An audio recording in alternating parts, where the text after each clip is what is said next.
Hey guys, MCU Collector here with another figure review. Next up is the Hasbro Marvel Legends series, the Deluxe MCU, a Marvel Studios special presentation, Werewolf by Night. We have Man-Thing. Now I know, where's Jack Russell the werewolf? I don't know. We don't know if we're going to get one. I wish I would have asked the Hasbro guys that at San Diego Comic-Con, but typically they don't give straight answers when we ask about particular characters and that sort of thing. They probably would have said something like, anything is possible, we see Man-Thing, you know, blah, blah, blah, blah. If enough people like Man-Thing, maybe we could do it. I would imagine that yes, they would be doing a werewolf, because how could you do a character from a show but not do the title character? Like, that doesn't make sense, right? Now, granted, here's the thing about it. I think Man-Thing was a fairly easy figure for them to release, because we had a previous Man-Thing Build-A-Figure. Now, are these figures the same? Kind of, sort of, somewhat, not all that much, a little bit, yeah. Right? Yes and no. Some things are the same, some things are not. So it uses, I want to say, a lot of pieces that are the same, but it's not all the same. Like upper arms, shoulders, I think are going to be the same. Well, shoulder might not. Like, there's certain pieces that will be the same, and I will talk about it as we do the review. But I think it was a semi-easier figure to do, whereas a Jack Russell werewolf figure is probably going to take a lot of new tooling, whereas Man-Thing only needed some new tooling instead of all of it, if that makes sense. Now, that's a terrible excuse. Hasbro should just make a werewolf. Like, I think... And I could be wrong on this, but I thought Werewolf by Night was universally liked by fans. Maybe I'm wrong in that. You know, it was the MCU people hate some projects or don't like some projects or don't like the direction of the MCU, don't care for it at all, whatever the case may be. I didn't see a whole lot of negativity when it came to Werewolf by Night. I didn't even see very many criticisms. So why would we not have a Werewolf by Night? And while we're at it, give us an Elsa Bloodstone. I mean, we have a Marvel Legends Elsa Bloodstone, a comic version that was released in the Toys R Us exclusive A-Force box set. But let's get an MCU version. I know she didn't have red hair in it, but I guess that's okay. But anyway, Man-Thing. Let's go take a look at that. I got mine from ToySnowman.com. Link in the video description below. It is currently in stock right now, so link in the video description below. Ships pretty much everywhere in the world. And it's available now. So use the link in the video description. It's my referral link, so use that link. For first-time buyers, new account holders, you get a 5% off coupon code in your Frost Rewards to get Man-Thing. Looking at the package, we got the Werewolf by Night logo at the top. We got the logo in the front. We get a black and white look minus his red eyes, which I think red was colored in the show, if I'm not mistaken. Like the Bloodstone, I think had red, so I don't know if Man-Thing's eyes were red. Maybe I'm wrong. Maybe they just colored him in to kind of bring him out. But it is black and white artwork because, again, the show was originally aired in black and white. The next year is when they presented it in color. And then look here at the back, we get a look there at Man-Thing. Again, his creepy eyes, one is kind of glowing there and everything. So really excited. So let's go ahead and open this thing up and let's take a look at Man-Thing. Okay, so here I have the Man-Thing figure out of the package. So we're going to talk about what's new. And we're going to talk about what has been reused from the previous Build-A-Figure. Now, this Build-A-Figure was years ago, and I reviewed this figure very, very early on in my channel's history. It was one of the first few waves. I think it was probably like the third wave that I had reviewed, maybe the fourth wave. I think it was the Warlock X-Men wave, then Spider-Man Homecoming wave, Thor Ragnarok wave, and then the Marvel Knights Netflix wave that had Punisher, Elektra, Daredevil. And then it also had... Who else was in that wave? There was a Blade figure. Oh, that's going to drive me crazy. I'm not going to remember that wave. Daredevil, Punisher, Jessica Jones. Okay, so which I actually have this figure now because it could work for an Elsa Bloodstone. I'm not going to remember the full wave off the top of my head now. I do remember there was a comic Blade figure in there, and I think there was another comic figure that I cannot remember for the life of me at the moment while I'm trying to think about it. But we have the Build-A-Figure Man-Thing. So again, very early on in my channel, and here we are many years later, and we have a new version of Man-Thing that is MCU. As you can see, it's going to be the same size because the base body itself is going to be the same. I think the only real differences that we have here are the lower legs, the forearms, the hands, and then new head. I think the rest of it is going to be the same. Now, the torsos obviously look different. The reason why the torsos are different is because It's a rubber overlay on that torso. Now that I look at it, the shoulders are actually different too. But I'll get in for a closer look and all that to kind of confirm all those things. I'm just high level, first time seeing them side by side, just as you guys are here too.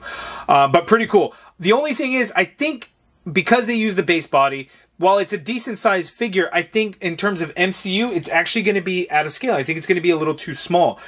Ted, the Man-Thing, I think he was fairly large sized in the special presentation movie.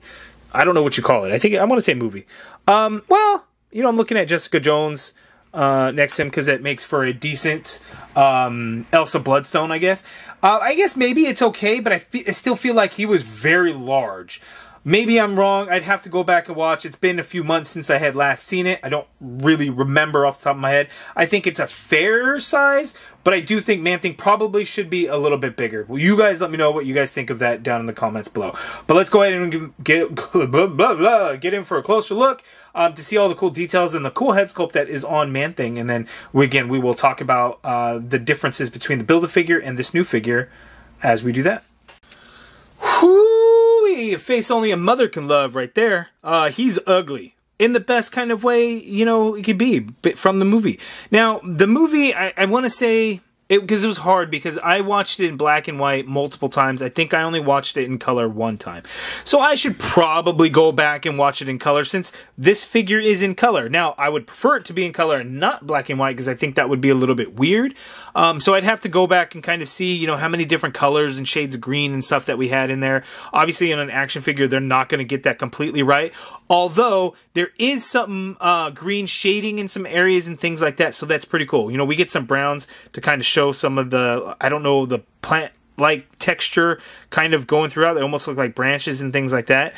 So we do get some color variations and some things going on in there. So that is cool. The eyes look good. They're just really red there. Again, as we have like these branches and roots and things. He's got a lot of leaves and growth, plant growth and stuff like that sculpted in there.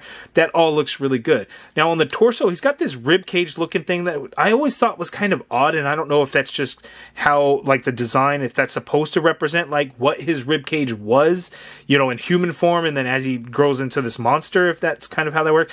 I have no idea, but we will see. And again, this upper torso is a rubber overlay, so you could see it kind of move in there, and you can move it around. But again, it is rubber overlay. This mid-torso piece is a hard plastic piece, so that is the same as that, as you could tell by like that round portion there. We have that same thing there.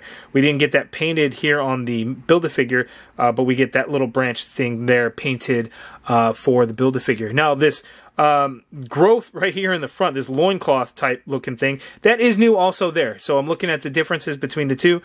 This one is new there. The shoulders are different. As you can see, we have like this mushroom-esque type growth on his shoulders, whereas the Build-A-Figure did not have that. We kind of get that standard kind of plant growth going on there. So then the shoulder on the left arm is going to be kind of the same thing. We have this mushroom-esque like fungus growth on there that we do not have on the previous Build-A-Figure. As you can see here, the upper arm piece is the same. The forearm is different because we had this like drooping down growth here on the Build-A-Figure. We do not have that on this new one. Instead, we kind of get some of these branched plant-like lines, and we actually get a leaf in there. We don't have this drooping portion there. And then we do get different hands. One thing that was cool about the Build-A-Figure, look at them claws. They painted those. We didn't get any paint there on the hands nor the feet. And the Build-A-Figure feet, look at that. Them toes was painted. This new deluxe figure does not have paint on there. Now, the legs. The legs are going to be the same. So you can see here we got that mushroom-like growth there. We had that on the Build-A-Figure. It didn't get painted in, so it didn't look all that great, if I'm being honest. But this new one does have it. So let me zoom out a little bit. Sorry, guys. Poor camera angles there.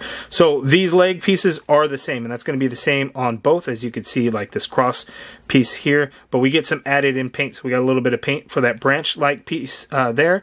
Not a whole lot going else for that. We did get some additional shading on the Build-A-Figure that we don't have here, unfortunately. Like, we get shading here on this loincloth type spot, right here on the forearm, but in the legs, we don't get it. We get a little bit of that brown paint, so I guess that's the trade-off, but I like the shading to bring out the different shades of green on the previous Build-A-Figure that we just did not get here.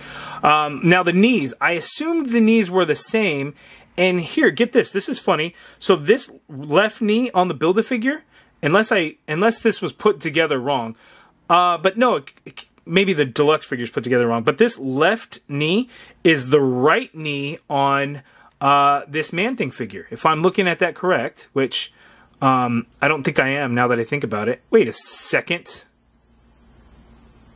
Maybe it's the same? No, it's not the same. I thought it was the same. Never mind. Scratch that. I am wrong. So, something looks this... Okay, so wait, hold on. Let me do this. Sorry. The kneecap on the left legs are the same, but upside down?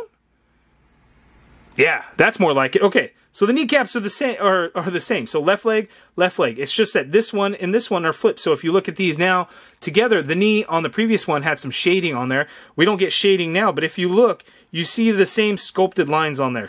It's upside down. So that changes it up a little bit. And now that I look at it, the right leg kneecaps are the same. It's just upside down. It took me a minute to figure that out because I know they weren't exactly one for one because they're upside down. But they are the same kneecaps, just upside down. Why that's a thing, I don't know. But it works, right? It doesn't make the leg work any differently or anything like that. And then we get new lower legs. As you can see, we had kind of that long growth on these previous ones. We do not get that growth here. We actually get a lot of sculpted detail and plant-like. So we got like leaves and then, you know, colored in branches and things like that. Like on the back of the legs. I don't know if that's like mushroom type fungus growth or anything like that. But some good sculpted detail with a little bit of brown paint. The feet, however, are the same. And I feel like the feet don't make as much sense on this new one. But it's also just the feet. Is it that big of a deal?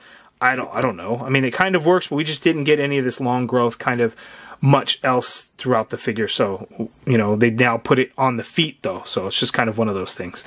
Looking at the details of, like, the torso piece. Again, this lower torso is the same. Let's see if that hip piece is going to be the same because that plant growth butts are the same. Looking at the upper body, though. Look at all the sculpted detail in there. A lot of plant growth type of stuff. We got leaves and things going on there. Look at that one's kind of growing outwards, which is really cool. We get some of the roots, branches painted in there. I wish, again, some shading or something to bring out some of the different colors of green. Really would have been nice. There's this big old hump piece right here, which is kind of weird, as you can see kind of how that growth is. For whatever reason, on the previous one, there was a hole there, and that's how I initially found out that it was a rubber overlay, because I didn't know. Back then, I didn't know anything, right? But that hole was how I originally knew that it was some kind of rubber overlay. Now, why that hole was there to begin with, I don't know. Maybe there was something they had originally planned to port in there, and then budgetary reasons, maybe they just stopped. Unless my Build-A-Figure is just bad, and I always had a bad one and never known. Because it looks like they pegged something in there to put this rubber overlay, or the rubber overlay itself just has this thicker piece that sticks up there. I don't really know. But that's what we got going on. There's also this little painted daisy flower on there, by the way. So there we go. Again, I wish like the shading that we have here on the right forearm and the left forearm didn't get it as much. It's very heavy here on the right. I wish they did this shading of green throughout the whole figure, because they didn't.